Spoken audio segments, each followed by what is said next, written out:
Okay, so picture this, all right. Charleston, South Carolina, Yeah.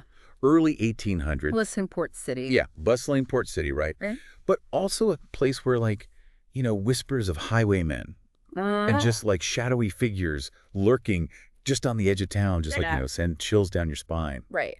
And it's in this setting that we find the story of Lavinia Fisher, a woman whose name has just become, like, synonymous with mystery and intrigue. I think what's so captivating about her story is how it really straddles that line between fact and fiction. She's often touted as America's first female serial killer, Right. but separating the truth from the legend, Yeah. it's a challenge in itself. It is a challenge, and that's exactly what we're going to do today. Right. That's what this whole deep dive is about. We've got a whole stack of sources in front of us. Yeah. Historical accounts, trial transcripts. I even found some excerpts from those old Penny Dreadful publications Oh, wow. that, like, helped, cement Lavinia's notoriety. Oh, okay, yeah. So our goal is to sift through all these layers of storytelling Yeah. and see what we can actually piece together Yeah. about Lavinia, her husband John, Yeah. and their infamous inn, the 6 Mile House. It's like we're, embarking on our own historical investigation. We are. And I think you'll find that the reality is perhaps less dramatic than the legends, but still incredibly fascinating. Yeah. Before we get into the, the nitty gritty, I think it's important to, like, really set the scene. So again, imagine Charleston in the early 1800s. Okay. A time of, significant economic instability, fears of pirates, highwaymen, Oh, yeah. all adding to just this. General sense of unease. Travel wasn't exactly a leisurely activity back then, right? Merchants, travelers, they relied heavily on wagons and stagecoaches. Stagecoaches. Making them, easy targets. For those looking to make a quick buck. Quick buck. Yeah, a quick, dishonest buck. And it's in this environment that Yeah. those roadside inns, like the 6 Mile House, popped up. And, they provided much needed respite for travelers. Warm meal, a place to rest their weary heads. Right. But their isolation also made them vulnerable, not just to highwaymen, but to, just rumors and suspicion. So it's almost like a perfect storm brewing. Yeah. You've got these vulnerable travelers, often carrying, large sums of money, Right. passing through these isolated inns. So it's easy to see how a place like the 6 Mile House could become both, a refuge, but also a potential hotbed for criminal activity. Exactly. And it's against this backdrop that that the legend of Lavinia Fisher begins to take shape. Right. The most popular version of the story paints her as a classic femme fatale, Right. a beautiful and seductive woman who lured unsuspecting travelers into the 6 Mile House with promises of, that Southern hospitality. Oh, yeah. And you can't forget about the poison tea. Ah, the poison tea. Right. Yes. That's the detail that always seems to, like, stick with people. Right. The story goes that Lavinia, she'd slip poison into her guests' tea, incapacitating them, Right. so that John, her husband, could rob and murder them. Mm. Some versions of the tale, they even include, like, a trapdoor leading to this hidden cellar where the bodies were supposedly disposed of. Oh, wow. Sometimes even with spikes involved. Yeah. Gruesome stuff. It's an image that definitely captures the imagination, doesn't it? Oh, for sure. That sense of being welcomed into a seemingly safe space, Right. only to have that trust shattered. Yeah. It plays into some very primal fears, I think. Yeah, for sure. And, it's no wonder that Lavinia's story resonated Yeah. so strongly with the public. I mean, it circulated widely through those cheaply printed penny dreadful publications. Oh, yeah. Which were incredibly popular in the 19th century. Okay. These publications often sensationalized, real-life crimes. Mm-hmm. They were feeding the public appetite for the macabre, for sure. It's interesting to note that this theme of the seemingly innocent innkeeper turning out to be a ruthless killer Yeah. echoes other stories from that era. Right. Like, take the Bloody Benders, for example. Bloody Benders, yeah. A real-life family of serial killers operating in Kansas around the same time. They used a similar scheme, luring travelers into their inn, murdering them for their possessions. That's right. Yeah. It makes you wonder how much these stories, like, influenced each other. Yeah. Right. Did elements of the Bloody Benders crimes, like, bleed into the Lavinia Fisher narrative, Right. making her appear even more monstrous in the retellings? It's certainly a possibility. After all, these stories, were often shared through word of mouth and publications like those Penny Dreadfuls, which weren't exactly known for their factual accuracy. They thrived on exaggeration and embellishment. Yeah. But as we dive deeper into the historical records, we begin to see a somewhat different picture emerging. The reality, while still, steeped in violence and intrigue, is perhaps less clear-cut than the legends suggest. Exactly. The historical documents, though fragmented, often contradictory, Right. they offer a glimpse into a world of mob justice, unreliable witnesses, and a legal system heavily influenced by colonial-era thinking. And it's within this complex web that we must try to unravel the truth about Lavinia Fisher. Yeah. So to really understand the events that unfolded, we need to talk about this climate of fear that gripped Charleston in the winter of 1819. Okay. The city was in the throes of a highway robbery epidemic, and citizens were understandably on edge. So imagine living in Charleston at this time. You're hearing all these stories about these brazen highwaymen targeting travelers. Oh, yeah. On the roads leading in and out of the city. It's enough to make anyone think twice about venturing out after dark. Absolutely. And the frustration with law enforcement's inability to curb these crimes was palpable. It reached a boiling point where citizens decided to take matters into their own hands, forming vigilante groups, essentially mobs. Okay, wait a minute. So we're talking about actual mobs roaming around, dispensing their own brand of justice. Yeah. So that's a pretty intense situation. Yeah. It makes you wonder, were they more concerned with actual justice or just revenge and taking out their fear on anyone they deem suspicious? That's a valid point. It's a classic example of how fear and anger can drive people to act rashly, sometimes even violently. Right.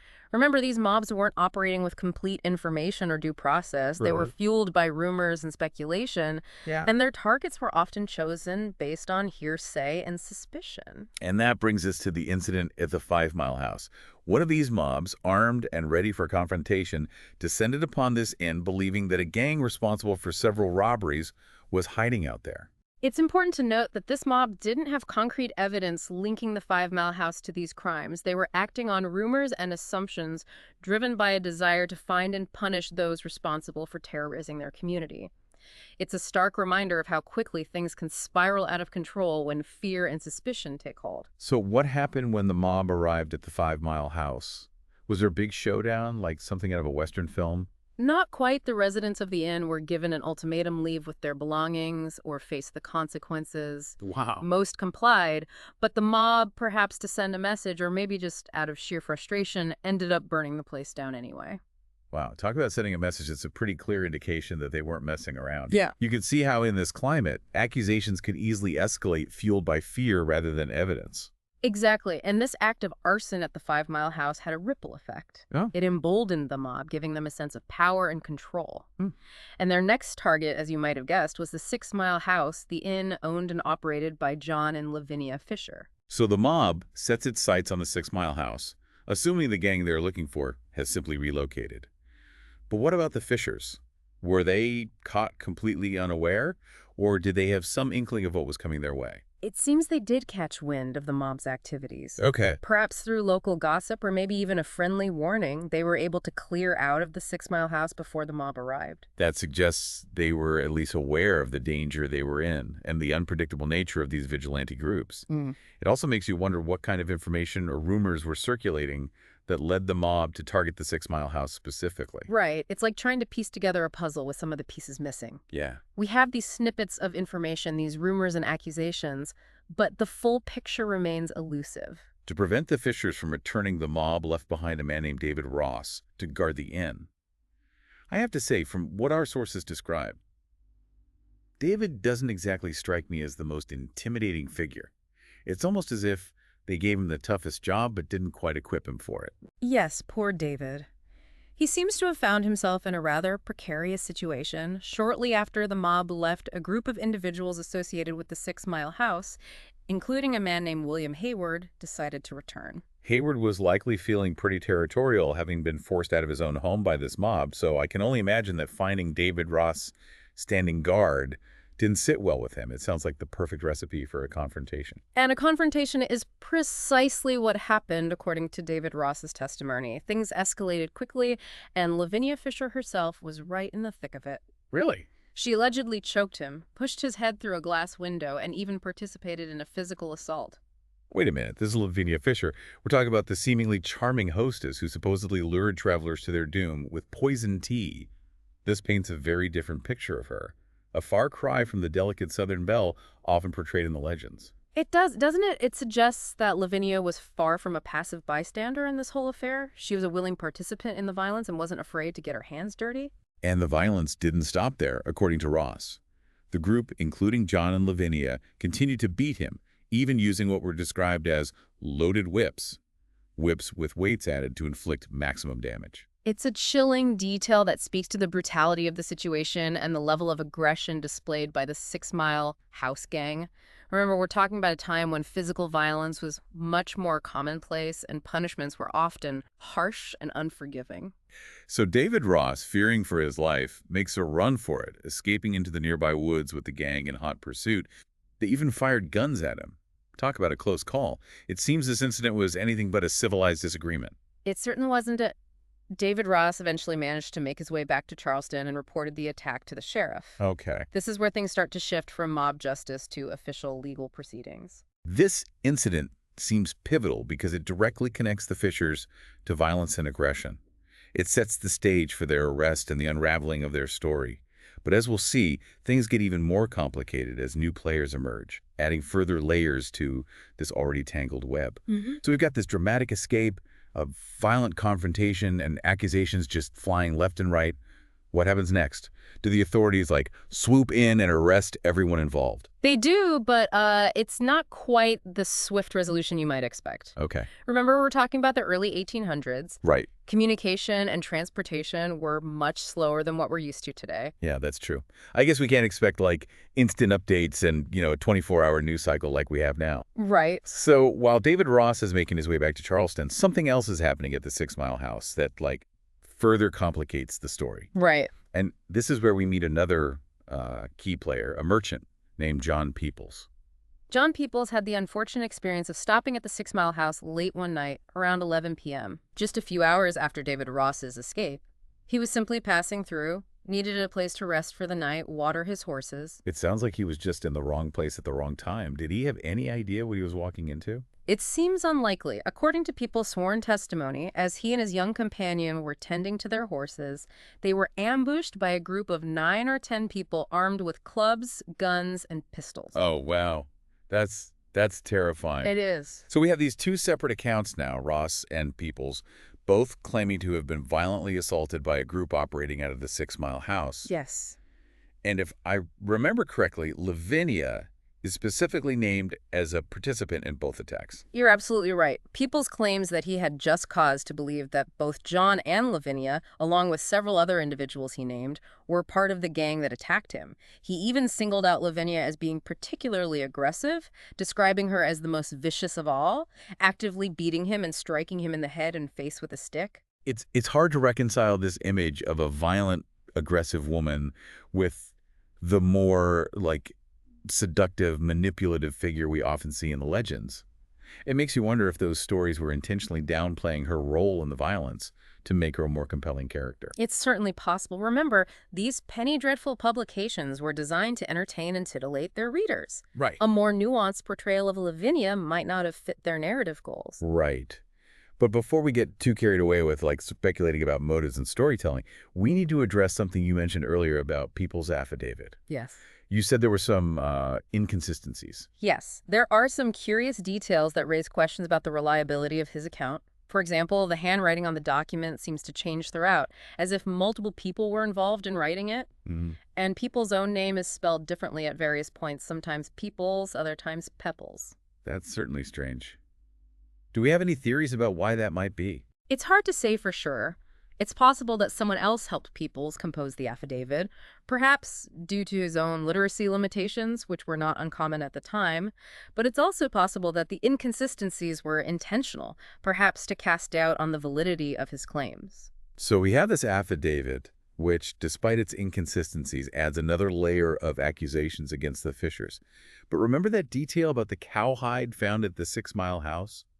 It belonged to a neighbor, Stephen Lacoste.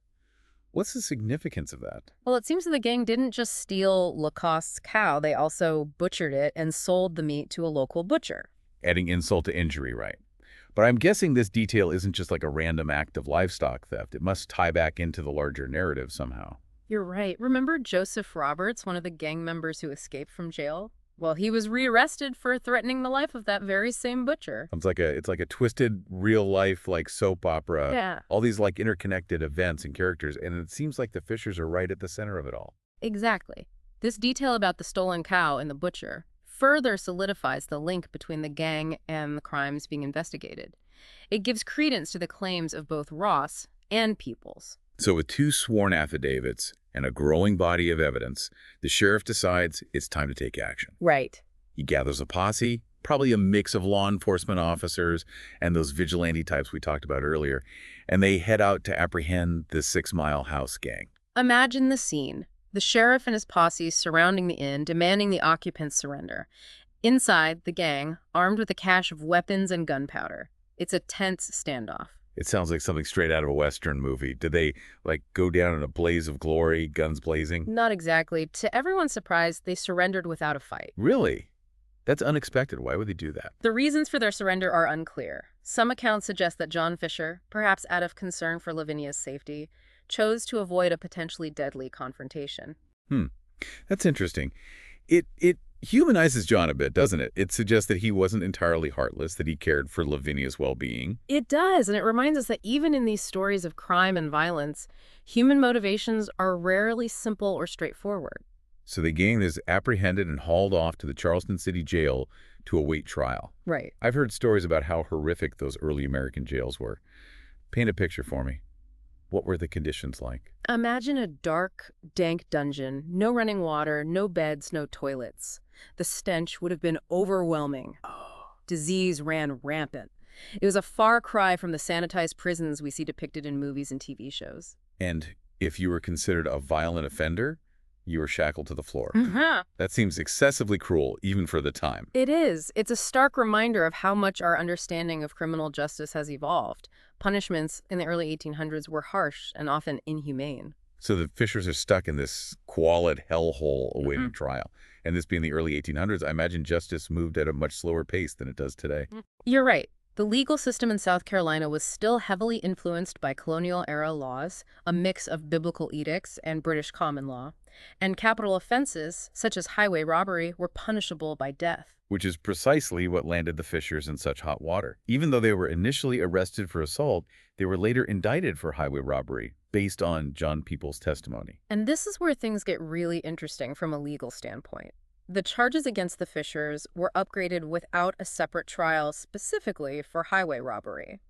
In essence, they were sentenced to death for a crime for which they were never formally tried and convicted. Wait, so they were sentenced to death without a fair trial? That seems like a huge violation of their rights. It certainly raises questions about due process and the fairness of the legal system at the time. Remember, this was an era when mob justice and swift, often harsh punishments were the norm. Right. The idea of a fair trial, as we understand it today, was still evolving. So what happened next? Did the Fishers try to appeal their sentence? They did. Both John and Lavinia petitioned prominent clergymen and influential citizens of Charleston seeking a reprieve. John, in particular, seemed to undergo a genuine spiritual transformation while in prison, embracing religious counsel and expressing remorse for his actions. Sounds like he was truly seeking redemption, or at least some sense of peace as he faced his impending doom. What about Lavinia? Did she have a similar change of heart? Lavinia's reaction was quite different. She seemed more focused on escaping punishment, clinging to the belief that a woman wouldn't be executed.